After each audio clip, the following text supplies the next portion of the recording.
I proceed first with my, simultaneously, I will discuss, then I will demonstrate so that you will have um, an information based on the databases and cloud Firestore. So technically, in databases, there's a lot of databases that you can use. You could use relational databases, and of course, you can use open source or the proprietary software for database management system.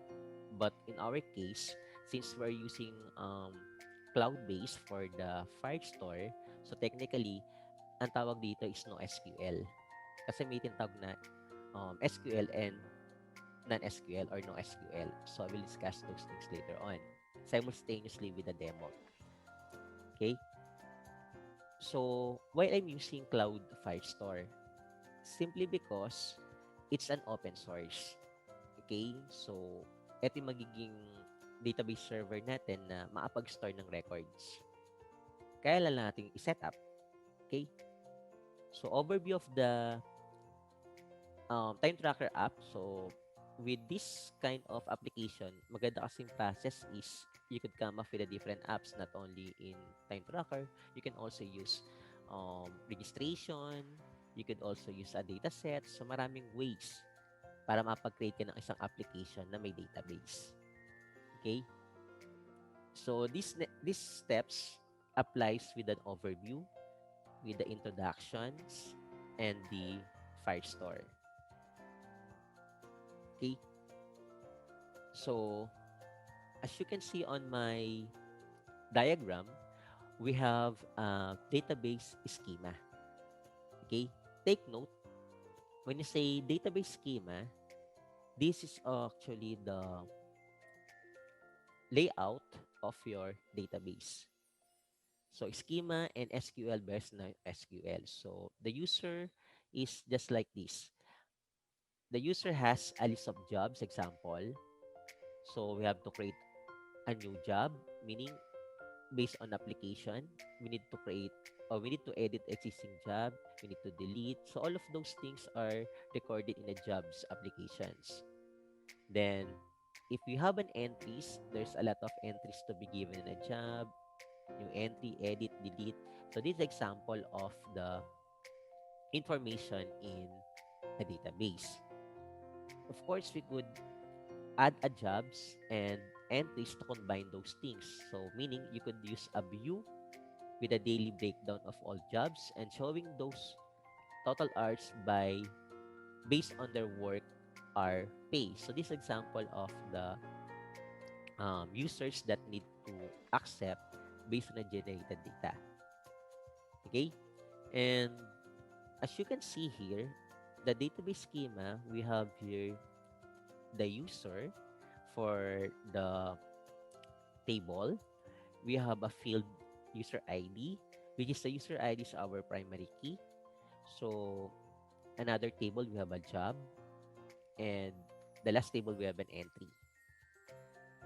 So here, as you can see, the user ID is our identifier or the primary key of ID composed of the attribute which is the job name and the rate per hour.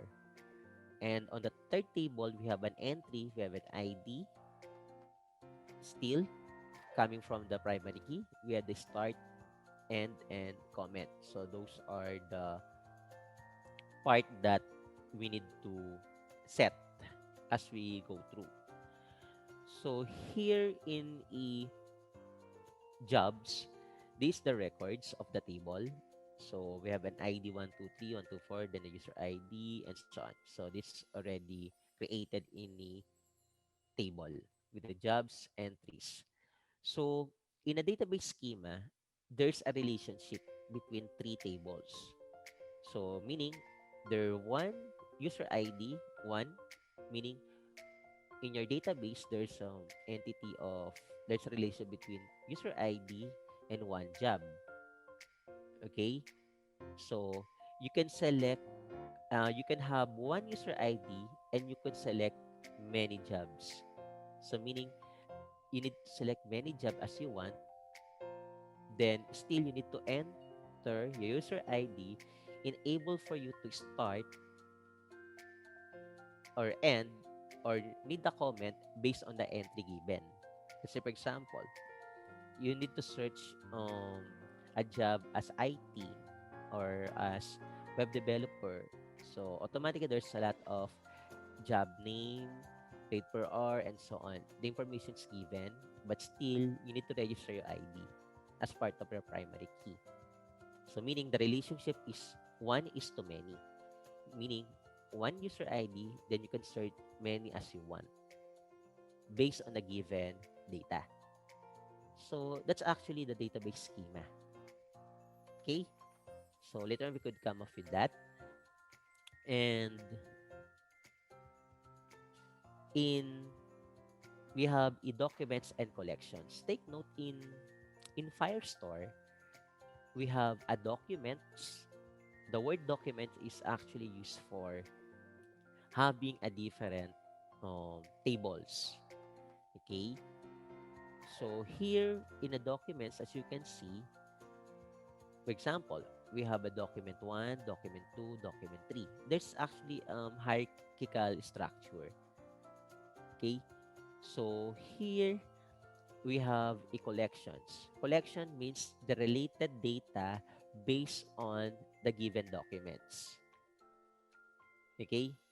So as you can see in figure, meron siya dito na documents na ang attribute niya consists of a different type. So example, meron kang documents na nilagay dito na ID. So ID or the job ID consists of a different jobs. So meaning there are a set of collections. In a job, there are a set of collections. So what particular jobs? Web developer, data encoder, database admin.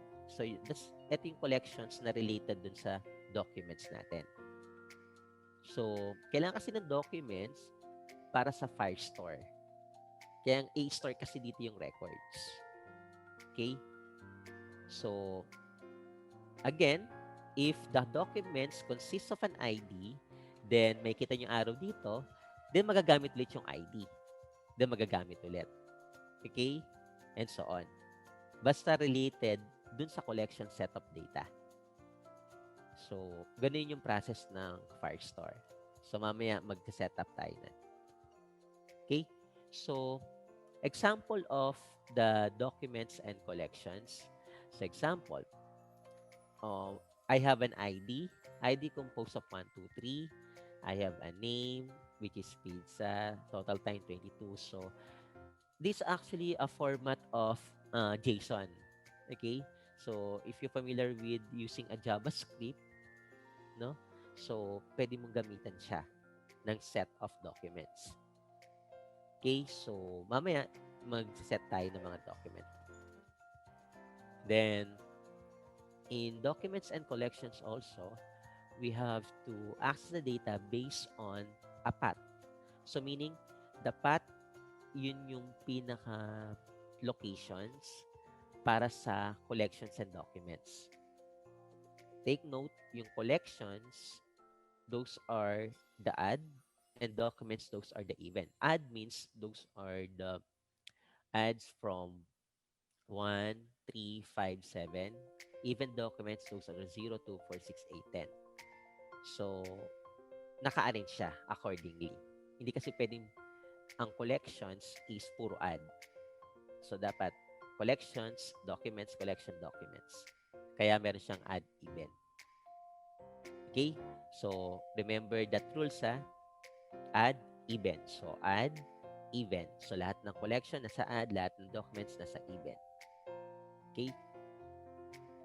So, ang operation na gagamitin natin sa database is CRUD operation. API means Application Program Interface. So, we need to create an API based on the CRUD operations. So, ang CRUD, create. Pag nag-create ka, that's the time na makapag-create ka ng database. After nagkapag-create ka ng database, table.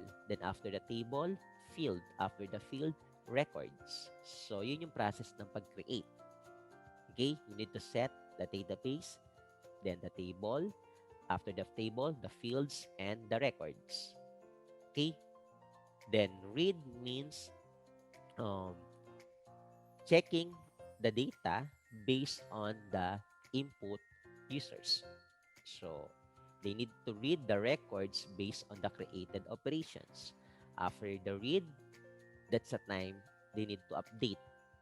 So update means modifying the records based on the given inputs. Then delete if you need to delete is actually different from truncate. Okay, just to want to clarify, in SQL, okay, in having an operation in SQL or structured query language, delete is the process of deleting a table. Kung magdi-delete ka, pwede kasing di-delete mo lang yung record ng isang table. Okay? Pwede kasi na mag-truncate ka o gagamit ka ng drop operation na buong database. So, iba yung delete sa drop. So, hindi ni-mention yung operation sa drop. Kasi pag nag-drop ka, automatically buong database mawawala. So, dinidiscourage ko na gumamit kayo ng drop. Okay? Pwedeng gumamit ng drop kung kailangan na i-delete yung database na yun. Kasi, baka kasi pa na-drop mo yan, hindi mo na siya ma-archive. Not unless kung meron kang way para ma-restore mo yung na-drop mo na database. Okay? So, yun yung pinagkaiba ng delete sa drop. Update, alam niyo naman yung update. Nag-modify ka. Mag-set ka, di ba? Pag nag-update ka, you need to set. Okay? Yung read, you need to create a select. Di ba? Di ba ganun yung process natin? So, example, create database, the database name. Read means select asterisk from what particular name of the table. Update, you need to update the table, then set the new value, enable for you to come up with update records. Then delete based on the portion of your rows and then the field that you need to delete, but not technically all the database. Okay? Those are the operations. This is an introduction, okay? Then, after that, here is the app. So, in generating a layer, so we have the service layer. The service layer means the Firestore, the database that we have. Okay, so meaning you need to register first, enable to come up with your service layer. Then, after the first layer, we have the second layer. This is actually what we call the data layer. The data layer consists of the entries. Okay, the entries, those are the table followed by the field, the table for job and the table for entry. That includes with the different fields. That's the model layer. So in a data layer, in the models, that's what we call the business logic. Then on the last layer, we have a UI or the user interface layer. Those are the widgets. The widgets means those are the designs that you need to come up with the Firestore. We have the jobs page and the entries page.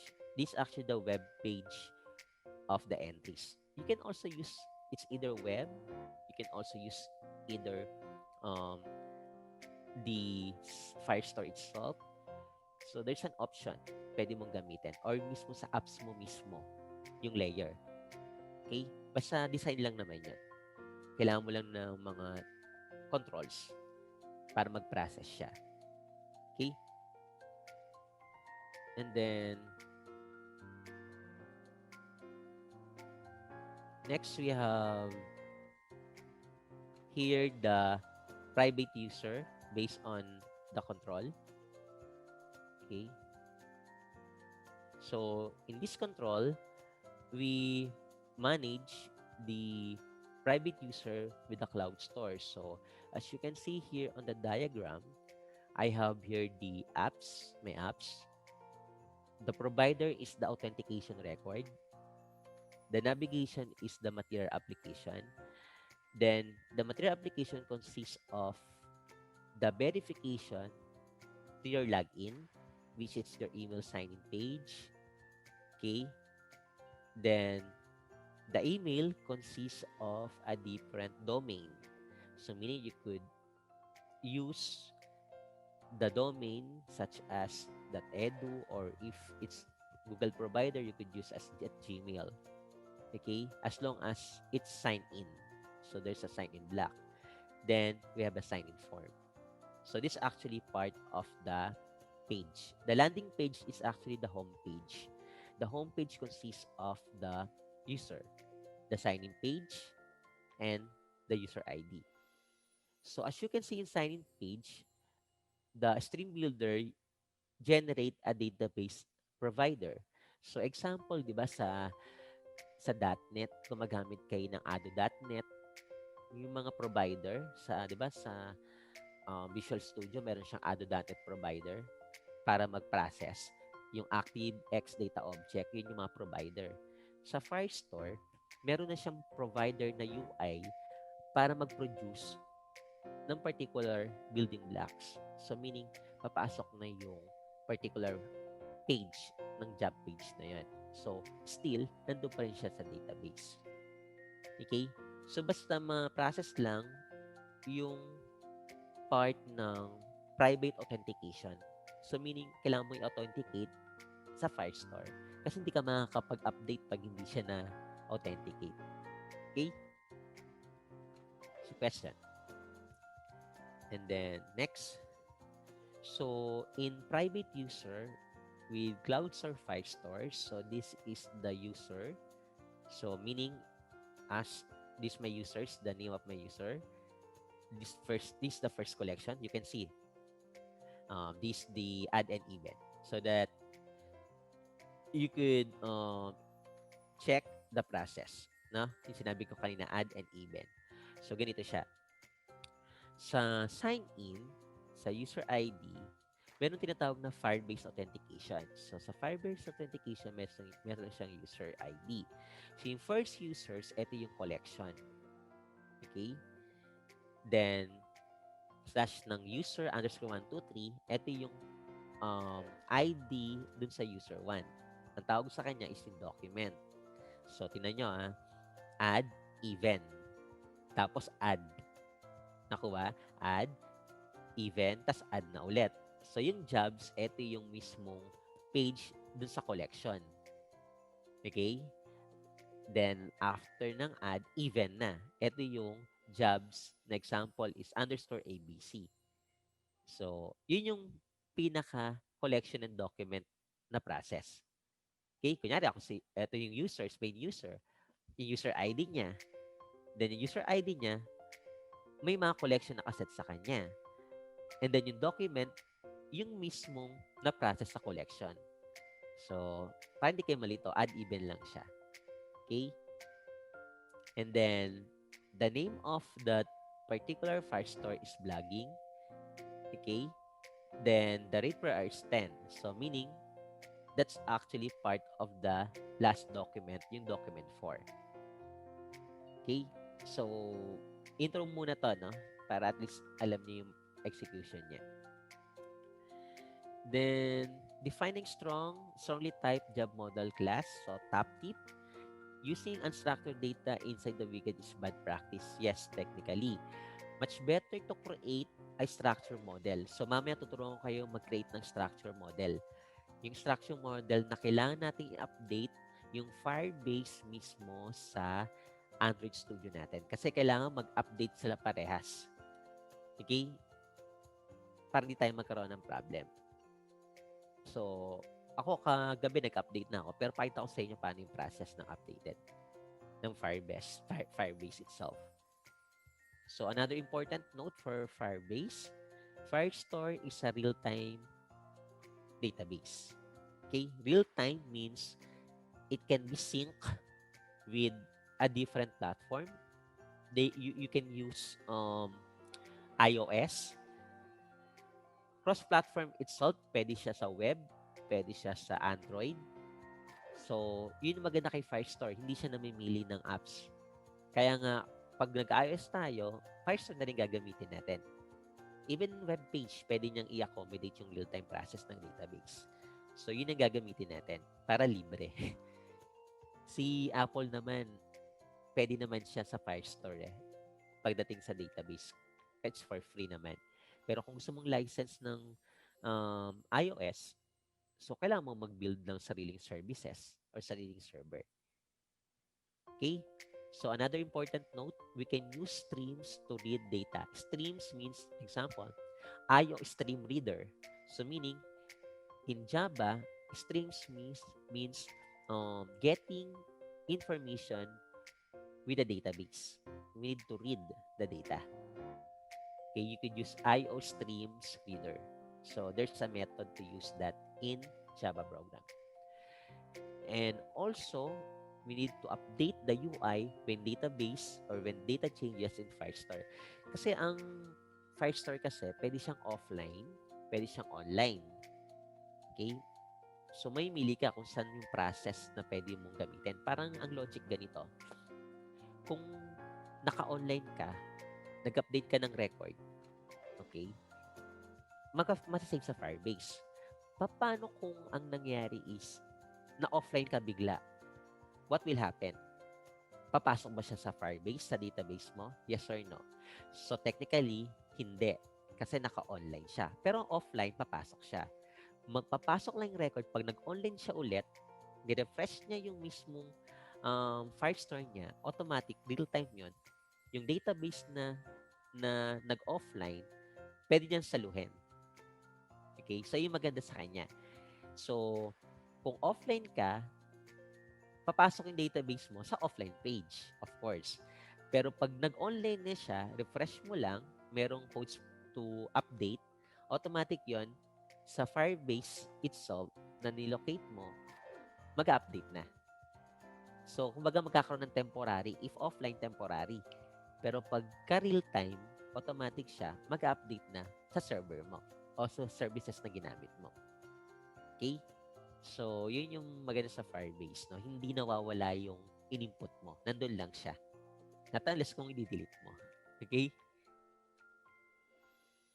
And wrap up on Cloud Firestore. So, we have the Firestore service. This actually the key value pairs, yung future and stream. So, we need to write, fire to read. Hindi yung pwedeng read nang di ka nag-write. So, parang input, then process. Okay? Then the data models is the Firestore database. We have write again and read. Then the widgets is our UI. Ito yung stream builder. So, ito yung sinabi ko kanina na model, na 3 models niya. Okay?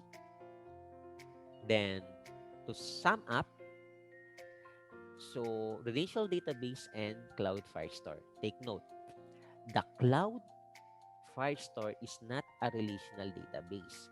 Pag sinabi kasing relational database, ito yung mga MySQL, SQL, mga tinatawag na 4G, IBM DB2, relational yon. Pero ang Cloud Firestore, hindi siya relational, no SQL siya. So technically, may sarili siyang document file at saka meron siyang collection file. So therefore, relational database is different with the cloud Firestore. Okay? So, NoSQL database ang ginagamit. NoSQL database ang ginagamit dito sa Firebase. Okay? Yun nga, sinabi ko kanina, document collection, strongly type data classes, and we need to have an API design to come up with the layout. Okay? That's a summary. So, intro yun. So, now, we proceed with the, actually, there's links that I have here. The use per link. So, pupuntahan natin ito mamaya. Database. To choose a database, you need to make a cloud Firestore or real-time database. Mamimili ka sa cloud Firestore or real-time database. So, nandyan yan. What is a NoSQL database? So, I have the reference here and also multi-dex for apps with over 64,000 methods. So, marami yan. So, that's other useful links. Okay. So, that's the introduction. So, now, we proceed with the demonstration. Okay. So, I will demonstrate. So, what I need to do, the first step that I need to come up is I need to register first with the Firebase. So, Firebase. So, Firebase console. So, go to Firebase console. So, take note hindi ba pwede na wala kang registration. So, kailangan mo na mag-register. At kailangan, Gmail gamitin mo kasi Gmail yung provider niyan, Google. Okay, so punta ka sa Firebase console, Google. So, in my case, naka-deploy ako kay Iris, no? So, kasi Google din man Iris. So, sign out ko lahat. Gawa ko ng sarili na personal account. Or kung basta Gmail account, gamitin nyo na lang. Okay, so sa akin, since naka-in na ako, ang services na ginamit ko, yung account ko ng Iris. Okay, so sa inyo, yun na rin gamitin nyo ha, para at least legit yung gagamitin nating email. Yun na lang ha, huwag na yung personal email ko. Yung nagamit nyo dito sa Google Classroom, yung gamitin ninyo ha, class? Para at least madali kong ma-check yung database ninyo. So, this is the Firebase. So, console.firebase.google. So, here, you need to create a project. Okay? Oh, by the way, before I forget, may mga docs to. In viewing docs, may mga document files to na ang platform niya, so overview muna ng Firebase para makita nyo, no? Para alam nyo to. Sa Firebase, may mga platform na pwede mong gamitin. Meron siyang pang Android, meron siyang pang C++, Unit 3D, API, and so on. So, marami siyang pwedeng gamitin. Okay, so nakikita nyo dito, pwede kang gumamit ng Cloud Firestore sa iOS, supported siya sa Android at sa web. So, kung gagawa ka ng isang system, kaya nga sa final project nyo, kailangan nyo ma-build sa akin iOS, Android, and yung web para meron tayong admin. So, tatlo siya. Although, ang requirements ko lang talaga is yung iOS tsaka Android. Sama na natin yung web para mas interactive siya. Sayang naman, libre naman to. Okay? So, yun yung products niya. Authentication, real-time, may machine learning din, may cloud storage din. Pwede tayo mag-store ng database as storage capacity. So, may function. Hosting, libre din ito yung pag-host. So, yan mga nakikita nyo na with confidence level, yung mga test lab, app niyan, GitHub, yan, pwede natin i-process dyan. So, yung mga nakikita nyo dito sa engagement, pwede natin siya i-configure using Unit 3D, pwede ring C++, okay? Pero syempre, Java gagamitin natin, ha? Para hindi nakakalito. Isang language na lang. Sa Android, pero pag tinuro ko na yung iOS, syempre, ang gagamitin na natin, Swift na, okay?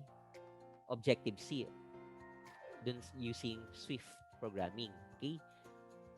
Then, the analytics, predictions, testing, yan. May cloud messaging din. Tsaka dito rin ginagawa class yung OTP. Yung example, di ba, pagka nag-generate ka ng authentication sa cellphone, so automatic yan, di ba, i-enter mo yung one-time password. Then, pwede niya na ipapass yung token, okay, para dun sa user authentication, sa kanya lang mag-send. And then, yun lang yung magre-register within, example, 1 minute, ilang seconds lang mawawala. Dito rin ginagawa yan yung user authentication. So, secured naman siya pagdating sa process. Okay? So, dito rin ginagamit yung chat box, yung chatbot. Yung automatic siya na, kunyari, may tinype ka, then magre-response agad. So, dito rin ginagawa yung app na, yung database nun na automatic, no, nagpa-process. So, maraming function siya, class. No? Extensions, indexing, so yan. So, nagamit ko naman lahat yan. So, ang concern ko lang, focus muna tayo sa isang app using Android. Kasi baka ma-overwhelm kayo, ang dami masyadong process. Okay? So, pinakita ko lang sa inyo yung overview niya. Okay, take note, as a good programmer and web developer itself, as a good computer scientist, since ComSci kayo, maganda yung nagbabasa kayo ng libraries under ng guides. So, may mga libraries yan, no, na pwede mong gamitin. At may mga pwede kang i-download na API dito sa Firebase. So, ito yung sinasabi ko sa inyo sa guides. May analytics, okay? Meron tinatawag na authentications. Yan, sa authentications based on iOS, Android web, and so on. Real-time database, ito yung gagamitin natin mamaya, real-time database. May cloud Firestore. So, ang dami, no, na pwede mong gamitin. So, lahat yan. Actually. Pero, syempre, basically, doon muna tayo sa from the scratch muna tayo. Okay? Baka magulat ka dito agad tayo. So, yun. Ang maganda dito yung machine learning part eh. So, pwede rin siya pagdating sa ML. Okay? So, ginamit ko yan yung sa doctoral ko yung ML para dito sa Firebase. Pero syempre, advanced na yon. Dito muna tayo sa analytics. Okay? So, gagawa tayong analytics mamaya. Okay? Using dun sa Android Studio natin. So, those are the guides. Okay? Then, references or the reference. So, dito yung mga API para sa example. Since ang gagamitin natin Android, Java, punta ka lang sa Java. Nandito yung mga kailangan mo. Okay? Kahit ako hindi ko kabisado lahat ng references, sa dami niyan, kaya tumitingin na lang ako dito sa references na pwede kong gamitin. Okay? Then, pag iOS na tayo, meron pang Swift, di ba? Galing. Tapos meron din pang Objective-C. O, yan. So, malapit natin gamitin yung mga yan. Okay? So, wala tayong magiging problem kasi accessible siya. Basta may internet tayo, pag wala tayong net, hindi siya ma-access. Ha?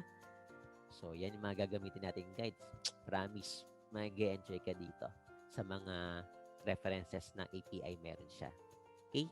Ang API niya, makikita nyo dyan sa mga SDK format. So, yan yung mga pwede niyang gamitin in terms of documentation. Pero focus tayo dito sa API ng Android. Then, eto. Yan. Okay?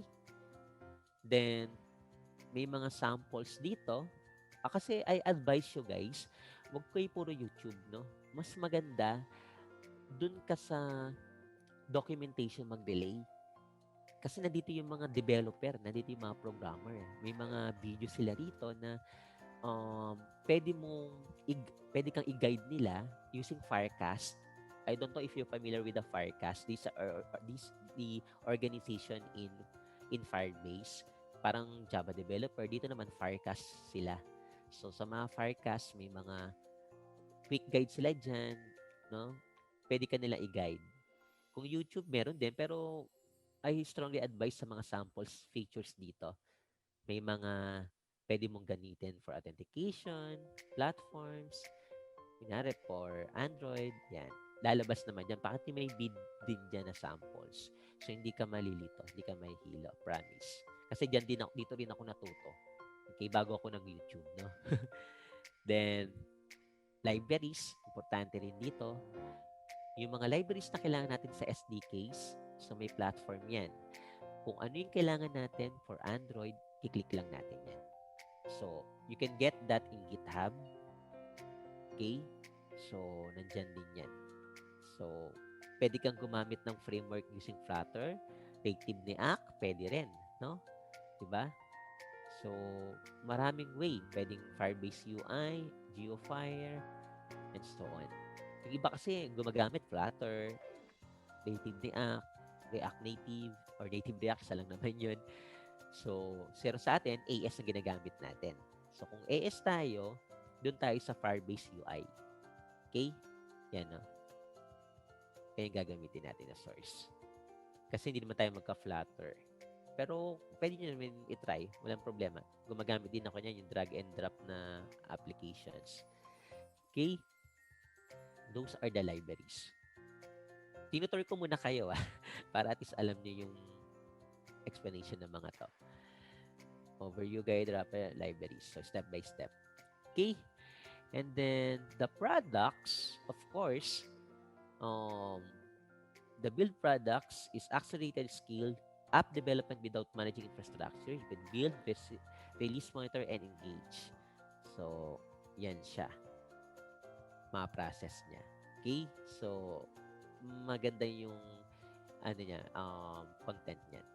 Then, after that, there's a use cases. Okay? The use case, ginagamit siya sa case analysis design. Okay? So, use case, ginagamit siya sa mga modeling or data models. Pricing, technically, it's for free. Yung Spark plan. Pero kung gusto mong i-upgrade yan, syempre, meron ng, for example, ito, syempre gamit natin yung free.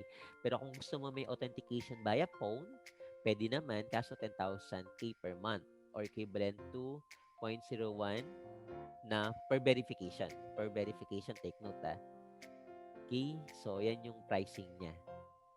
So, kung storage, 1 gig, yan yung storage niya. Kasi sa Google naman talaga, free naman talaga. Pero kung gusto mo ano yung mga version na pang, ano yun pang company na, syempre mag-i-invest ka. No? Lalo na kung malaki yung database na kailangan mo i-store. So, may mga plan naman yan. So, hindi ko sinabi na mag-avail kayo niyan ng ganyang kalaki na na babayaran. So, sinasabi ko lang sa inyo na may mga, dito tayo sa mga free. dito tayo sa mga free. Yung gagamitin natin analytics, distribution, free kasi yan. Pero to, ano na natin yan. CMS, FCM, pwede tayo dyan. Yan. Kasi Autobot lang naman yan. So, ang storage, syempre, sa amin, unlimited yung storage namin sa cloud. Pero sa Firebase, syempre, limited lang din. Okay, so yan yung mga free, performance monitor, and so on. Doon lang tayo sa mga free, pero may bayad yung iba dyan. Okay? So, again, di ako nagbebenta. Sinasabi ko lang sa inyo, yung mga plan na pwede nyo gamitin. Okay? Pero kung gagawa ka ng thesis na at the same time system talaga na gusto mo na mas secured and reliable, kuha ka ng plan.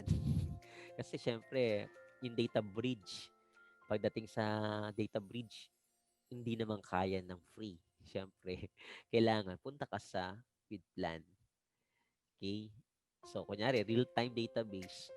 Tinan mo ang free 1 gig. Kung sa company yan, hindi naman 1 gig lang. Okay? More than 1. So, may bayad na pagdating doon. Okay? Ito, yung build niya, free muna siya lahat. Pero pag lumagpas na yan, may bayad na rin yan. So, yan. Yan yung mga free na gagamitin natin. Kaso, limited lang siya, no? 30 minutes per day ang pwede mong i-test. Okay? So, kung may tanong ka, FAQ lang. So, ganun lang yung process niya. Okay? And then, pricing docs. Okay na tayo sa docs. Then, kung meron ka namang forums, pwede kang pumunta sa community. So, you could read the blogs and so on. Tutorials, meron dyan. So, I strongly advise, dito kayo pumunta. Marami kayong matututunan dito. Okay? So, support. Kung kailangan natin ng update na version, punta lang dito sa support. Kasi meron kasing support na outdated ka pero Firebase mo updated, hindi siya hindi siya magko-compatible. Dapat compatible sila parehas. Okay? So, yun. Yung niya. Pinaka-environment niya. Okay? So, after the environment, Okay na tayo sa view docs. Sa take note during registration, kung nakalagin ka, auto-login na yan. Pero kung naka-sign out ka lahat, magre-register ka. Eh, since si Google naman, once meron kang isang account, pwede mo na i-access yan eh. Okay? Ayun ang maganda sa Gmail eh. No? Pero kung hindi ka pa nagre-register, register ka, sign out ka, then sign in. Okay? Then now we proceed with creating a project. Okay. So let's get started. So here, in starting a project, so example, let's start with the name for your project. Actually, meron kasing option.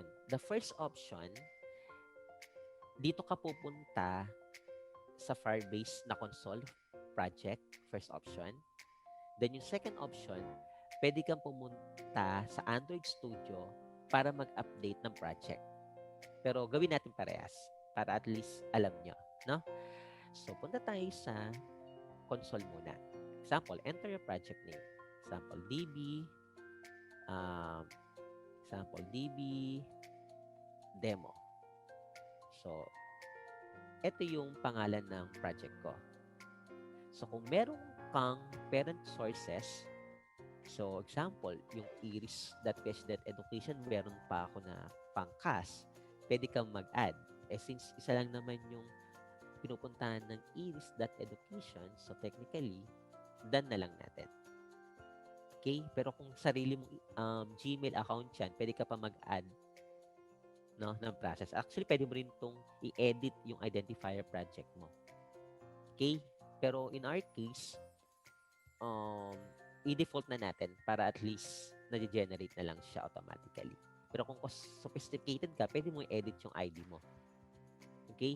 Kasi identifier yan ng real-time database. Take note ang unique ID ng project, ginagamit yan for real-time database na may URL address. Di ba may URL tayo?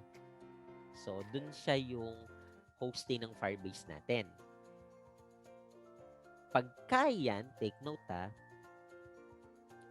binago mo during the development, hindi siya mababago. Kasi, na-upload na yung domain. Okay?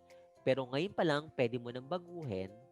Pero pag na-publish na siya, hindi mo na siya pwedeng baguhin. Okay? So, before lang siya pwede. Clear? So, yun yung project ID mo. Clear? So, kasi ibang company gusto nila may sarili ng domain eh. Gusto nila ito dapat ilagay mo. So, sila masusunod. Siyempre, sila nagpapagawa ng system. Okay? Then, Firebase terms. So, hindi na natin babasahin terms na yan. Super haba niyan. Accept na natin. Kunyari, nabasa na natin. Okay? Then, after that, okay, na ano ko na ba to? Demo. Nababasa na yung meron na akong project na demo. Wait. Na-click ko. Sorry. Na-ano ko na to eh.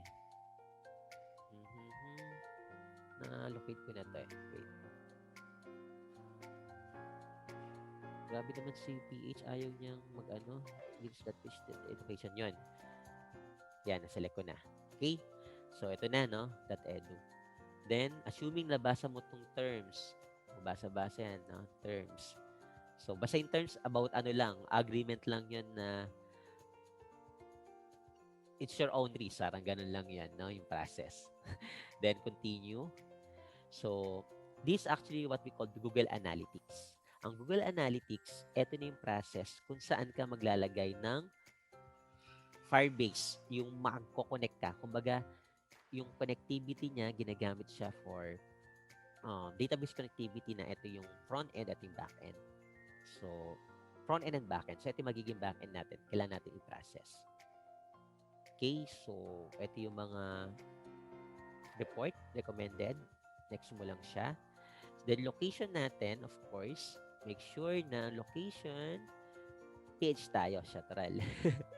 Kasi ang nangyayari kasi pag di mo sinet yan, pagdating sa time zone, kunyari nag-update ka ng data, ng record, iba yung time zone niya. So, set natin as PH. LMN of Philippines. Pero kung nakanet ka naman, pwede mo naman iset na auto-update. Wala namang problema doon. Okay? Basta, for the meantime, configure muna to. Accept mo na siya, ha? So, basa-basa na lang yan, ha? So, create project. So, tingnan nyo, ha?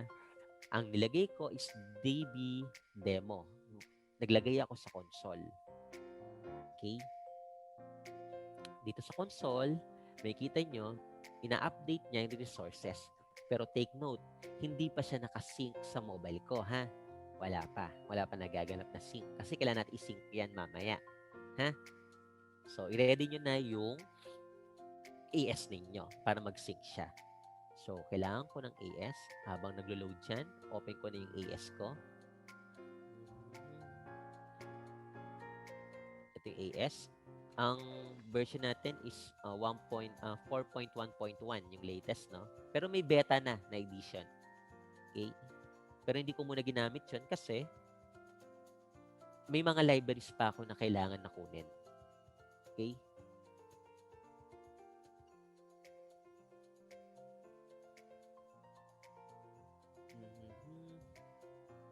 Yan. So, tingnan natin. Yun. Your new project is ready. Sabi niya dito. So, continue. So, kailan natin ng net class, ha? So, eto na ngayon yung DB demo natin. Okay? So, sa DB demo, nandito na yung data natin na pwede natin gamitin for authentication, cloud store, performance, and so on. Okay? So, here, so, in a build, may mga process natin dito. So, napag-create tayo dito ng demo. So, isync natin to dito sa Android Studio. So, create ako ng bago, ha? Tingnan natin kung ano muna yung DB demo. So, yan, no? May DB demo project. Pero gusto ko from the start tayo, ha? Kasi ito yung ginawa ko kagabi. So, create ako ng bago na lang. New project. Okay? So, new project. So, punta ako dito sa empty activity. Then, name ko rito is demo DB. Demo DB, ha? Basta tingnan nyo yung pinagkaiba natin, ha? Ito, DB demo nilagay ko rito sa Firestore ko, sa Firebase. Pero dito sa project ko, ginawa ko naman, binaliktad ko para lang makita natin difference. Ito naman, demo DB. Okay? So, para makita natin kung mag-sync siya. Okay? Ilagay ko demo DB. Ang package name ko is com.exampledb. So, automatic naman yan. Okay? So, finish. So, here, kailangan natin i-configure to. Okay, so paano natin i-update siya or i-configure? So, dapat check nyo kung updated yung version ninyo. Yung Gradle nyo, dapat 4.1.1 yung Gradle ninyo, mataas dapat. Kasi, kailangan pa na mataas ang Gradle, magsisync dito. Ha? So, yun yung pala yung requirements natin, ha? Yung AS nyo, paki-update. Okay? Kasi last year pa yan, hindi natin nagamit. So, ngayon, may mga package na kailangan i-update. Okay? Sa tools, kailangan natin ng, by default sa inyo, naka-disable pa tong Firebase. So, para lumabas yan, kiklik mo yung Firebase, may assistant yan. Okay? So, in your case, sa akin kasi nandun na yung Firebase, naka-activate na, pero sa akin, di-disconnect ko muna yung Firestore. Okay? So, sa Firebase, ang gagawin ko, magagawa ko ng bagong analytics. Ha? Para at least, makita natin yung second option. Kasi kanina first option eh. Ito yung second option. I-update ko naman yung Android Studio ko papunta dun sa Firebase. So, click ko yung analytics. Okay? Click yung analytics. Yan. So, hindi pa na-connect. Tama? So, ang gagawin ko, pwede ako na i-launch ko yung browser. Pwede ako mag-launch ng browser. Yan yun. Okay? Ito yung sinasabi ko sa inyo. Pag ni-launch ko yung browser, hindi ka na may hilo class. May documentation yan automatically. Kung gagamitin mo iOS o Android or web. So, pag click niyo Android, ito na yung process ng pag-create ng SDK. Okay? So, dito, ang gagawin mo lang, copy-paste lang yung mga declaration at saka download mo yung mismong JSON JSON file. Okay? So, mamaya ituro ko sa inyo paano siya ipaprocess. Okay? So, before you begin, punta ulit tayo dito sa Studio. Kailangan natin i-connect sa Firebase. So, connect to Firebase. Ayan. So, syempre, hindi ako to. So, kailangan ko ng i-ano yung hindi yan. Yung account ko. Yung account ko na Tato Iris. Sorry. Iris. Yan. Kailangan ko kasi i-authenticate siya. Then, next. So, lagay mo dyan yung password mo. Yan. So, syempre, may two-step verification. Alam nyo na yan, di ba? Verification code. Teka lang. Check natin sa cellphone. Yan. Ayun ang maganda kay may authentication step. Wait lang Check natin yung cellphone Authentication 699-882. Okay. Next. Tanan. Yan. So, tingnan nyo DB Demo. Iris Education. So, tingnan nyo ngayon to. Ang pangalan natin dito, na project natin is DB Demo. So, tingnan mo sa, yan. Nakita nyo?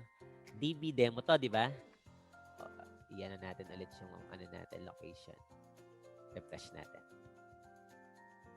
Yan. DB Demo. Diba? So, DB Demo, ito yung connect ko kay DB Demo. Okay? So, pares lang yung way. Nakapasok siya dito. So, pagka yan, yung console Firebase, click mo. So, ang gagawin niya, isi-sync niya ngayon yung mobile mo. Hintay mo mag-sync So, yan. I-sync niya yan. Sabi niya dito, your Firebase Android app has been created in Firebase. So, DB Demo. Okay, so check natin. Yung demo activity natin. Okay, ito yun, di ba? Demo. No? Demo, DB, yung project. Pero yung database natin is DB Demo. Tama? No? So, gagawin natin, isi-sync natin siya. Nasaan na yung kanina? Ayan. I-connect natin para sa mismong Firebase. So, connect natin. Yan. Your Android Studio is connected. O, di ba? Ang bilis. Ang localhost mo ngayon is 2511. So, 2511 yung gagamitin mo localhost.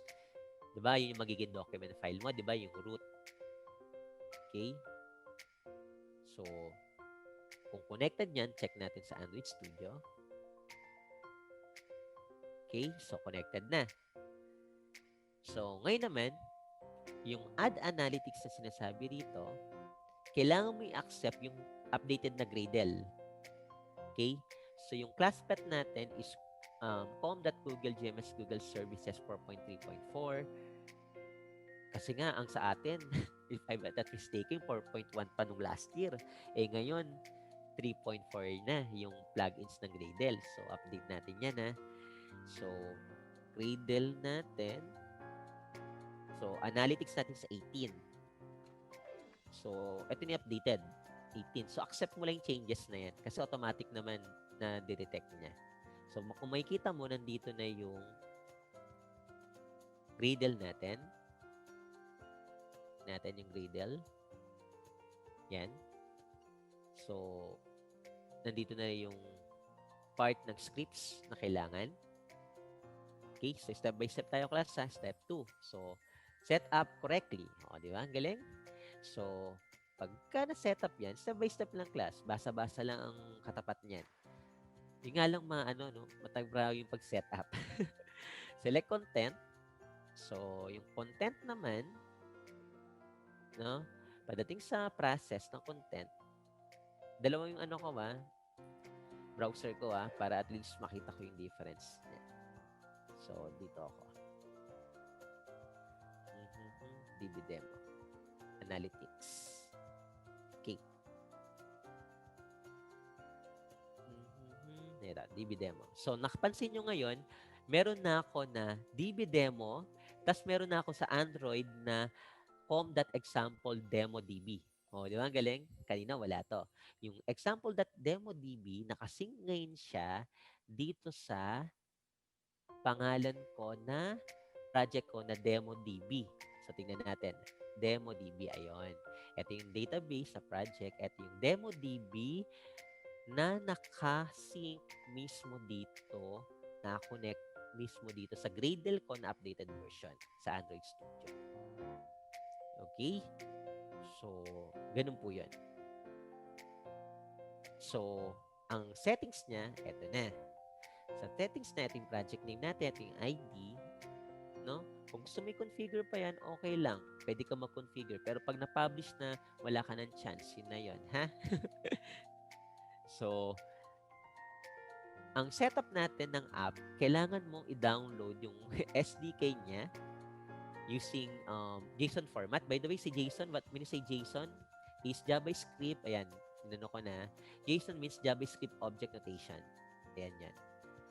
So, it's a syntax for storing and exchanging data. JSON is text written with JavaScript with object notation. So, take note ang JSON kailangan natin para sa scripting object notation niya. So, kailangan natin i-download to, si JSON, para ma-add natin sa app natin. Yan. Ay, meron akong download kanina kaya nag-1 siya. Okay? So, kung meron kang fingerprint, pwede ka mag-add ng fingerprint sa mobile mo. Ito yung package natin. Ang SHA, may dalawang klase kasi yan. May tinatawag na SHA at saka MD5. Pag sinabing SHA, ito yung notification na encrypted siya. Kumbaga sa password, encrypted siya. And kung gagamitin mo yung sa authentication ng fingerprint, siya ang gagamitin mo. Yun yung type niya. Okay, yan o. Yan. SHA. APK. SHA-1, SHA-2. May MD5. Sa database yan, tinuro naman sa inyo sa SQL, alam ko. Alam niyo na ibig ko sabihin. Sa SQL, tinuro naman yung sa database nyo dati, tinuro naman sa inyo yung SHA, MD5, encryption, decryption. Naturo naman sa inyo, alam niyo na ibig sabihin yan. So, then after that, may parent folder ako ng Aries, project number, cloud messaging. So, eto na yung server key ko. Then, eto na. Kung gusto mo i-pair, pwede kang mag-generate key pairing. Pero wala naman tayo i-pair, so technically, okay na tayong credentials natin. Importante kasi itong token class. Kasi ito yung token, yung para nag-send back sa email. Example, di ba, may email ka. So, gusto mo i-send it back yung password to retrieve or recover, down na yung OTP, pwede i-send via email, forgot password, yan. Dito yung credentials na sinasabi. Okay? Gusto mag-add ng server key, pwede rin. Integration, yan. Pwede rin siya i-integrate in Google Play, Play Store, yan. Pwede siya. Google Play, and you need to install na lang yung mga yan kung gusto nyo mag-ano. Anyways, tsaka natin gagamitin itong mga part na accounts, data privacy, users and permissions. So, gusto mag-add ng member, pwede naman. Data privacy. So, take note sa data privacy, kailangan din natin yan, ha? So, kung gusto maging legit yung gagawin mo, kailangan mo ng i-authenticate yung ID mo for data privacy. Para legit yung mga data, kung ano yan, confidential yan, so kailangan mo i-accept to para maging admin ka. Okay? Yan yung mga provider sa settings. So, ang service account, ito yung maganda dito, no, class? Sa Firebase admin, kung admin ka, pwede kang, ito, copy-paste lang to actually. Ito yung sa Node.js, ito yung sa Java, ito yung sa Python. Ako ginamit ko Python nung gumawa ko ng project ko. Pero sa atin, syempre, Java ang gagamitin natin. So, ito. Copy lang naman yan para mag-generate ng private. Okay? So, marami siya actually, no? So, tour lang to mga to.